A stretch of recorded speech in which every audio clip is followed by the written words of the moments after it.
Don't be surprised if you hear James Hinchcliffe humming a certain Clash tune this offseason. Should I stay or should I go? Hinchcliffe is now a coveted free agent on the IndyCar market after wrapping up a 3-year stint with Schmidt-Peterson Motorsports following Sunday's season finale race in Sonoma. The 30-year-old from Oakville, Ontario, could resign with SPM, and it appears they're keen on retaining him as team owner Sam Schmidt told Motorsport.com recently he's pretty confident about getting a new deal done. Continuity is key in IndyCar, and sticking with SPM would provide stability for Hinchcliffe as the team's established number one ace.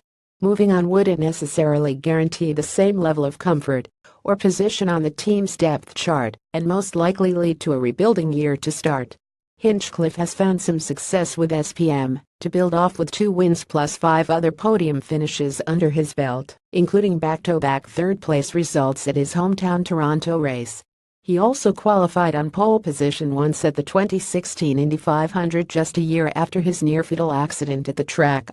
Hinchcliffe also has close ties to Honda Canada, and SPM just signed a new deal with Honda to strengthen their partnership, which in turn could help elevate them.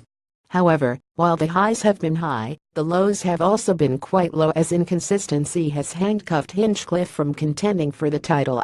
Hinchcliffe has had a rocket ship of a car, as noted by those 2 wins and Indy 500 pole position, but he's also experienced more than his unfair share of problems that have prevented him from keeping pace with the powerhouse teams of Penske, Chip Ganassi Racing, and Andretti Autosport on a week-to-week basis.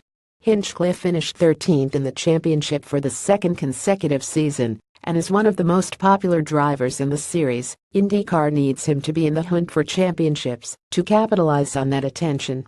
Having a subpar supporting cast of teammates with a rotation of Michael Alison, who was given the boot late into the year, Sebastian Saavedra and rookie Jack Harvey this past season, has also put Hinchcliffe at a disadvantage.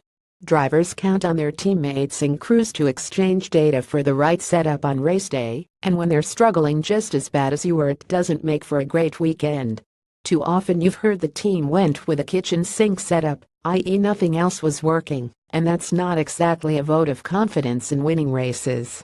SPM needs to bring in someone who complements Hinchcliffe, or at least a driver who can compete for the full season. So, let's humor the thought by looking at Hinchcliffe's options beyond SPM. If he were to take his talents elsewhere, it would have to be to one of the big 3, otherwise, it's a sideways shift at best. The trio of Penske, Ganassi, and Andretti have had a stranglehold on the championship since 2003, with Joseph Newgarden clinching Penske's 3rd title in 4 seasons this past Sunday.